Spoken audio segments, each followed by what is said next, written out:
Continuamos con más de esta cita de éxitos y ahora tenemos en cabina a Soriani Enríquez. Ella es psicólogo clínica infanto-juvenil y pues con ella vamos a tocar un tema bien importante que tiene que ver con el diálogo interno y pues tomando en cuenta que su especialidad son los niños, son los jóvenes, son los adolescentes, pues a veces ese diálogo interno nos lleva a cometer errores, nos lleva a tomar decisiones no adecuadas. Y si no sabemos cómo hablar con nosotros, cómo logramos hablar con los demás, cómo logramos exteriorizar lo que sentimos, cómo logramos comunicarnos, cómo logramos desarrollarnos de forma adecuada, de forma efectiva. Y bueno, por eso hemos invitado a nuestra especialista el día de hoy. Bienvenida a esta cita de éxitos. Hola, buenos días, muchas gracias por la invitación. Y qué bueno este tema, que es algo importante y que está presente, ¿no? No solo en la población infanto-juvenil, sino también en los adultos. Bueno, principalmente creo, digamos, el diálogo interno surge y se construye justo en eso, en la infancia y en la adolescencia. Entonces, esto viene a repercutir en la adultez.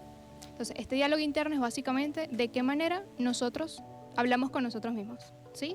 Que puede ser esa vocecita interna, que puede ser nuestro mejor amigo o nuestro hater, por así decirlo. Así ¿sí? es. Entonces, si estamos hablando de población infanto-juvenil, habría, digamos, una de las maneras para trabajar o modificar ese diálogo interno sería primero evaluar de qué manera yo estoy hablando conmigo. Si es a través de una comunicación muy crítica, soy autocrítica conmigo misma, soy poco flexible, estoy siendo muy rígido. Entonces, a través de esta evaluación, yo busco de dónde viene esa dificultad. Bueno, si estoy escuchando que de esta manera mis padres o mis cuidadores se están comunicando o expresando de esa manera conmigo, es la manera en cómo yo observo que los demás se hablan. Entonces, ¿de qué manera yo estoy aprendiendo a hablarme a mí mismo? Entonces, de esta evaluación, identificamos de dónde viene, dónde surge el malestar y ahí buscamos modificarlo a un diálogo más compasivo. Ahora bien, ¿qué tanto afecta ese diálogo interno o el nivel o la calidad o el tono de ese diálogo interno en lo que son las relaciones interpersonales, en lo que son las decisiones de vida?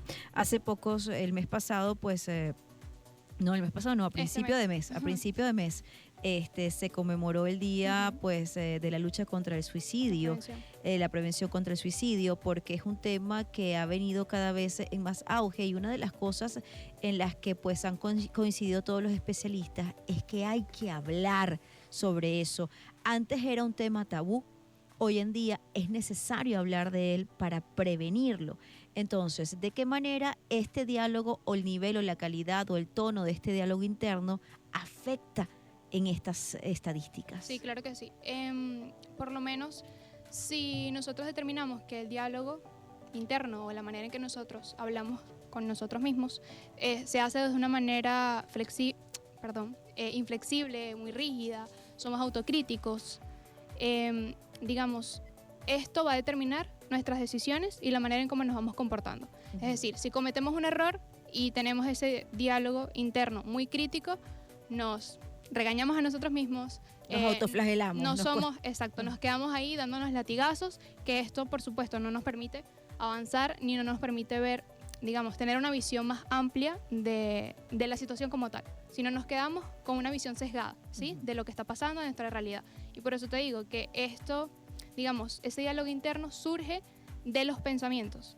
Si nuestros pensamientos están distorsionados, vamos a tener una conducta y una visión de la vida, de las cosas que nosotros hacemos, pues distorsionada. Si nosotros creemos que debemos ser perfectos, y lo digo entre comillas porque el concepto perfecto o el perfeccionismo es muy ambiguo.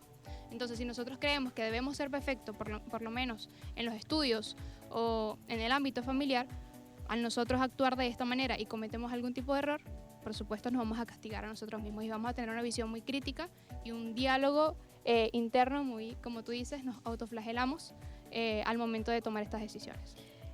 Nos quedan pocos minutos con Soriani Enríquez. Estamos conversando con ella, quien es psicólogo clínico infanto-juvenil, sobre la importancia de cuidar nuestro diálogo interno.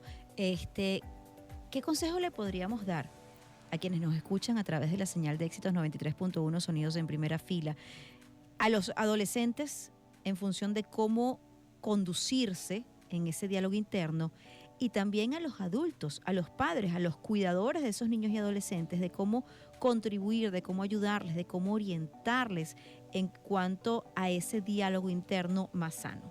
Vale, bueno, te comento que generalmente este diálogo interno, vamos a llamarlo negativo o autocrítico, viene de los pensamientos de los deberías.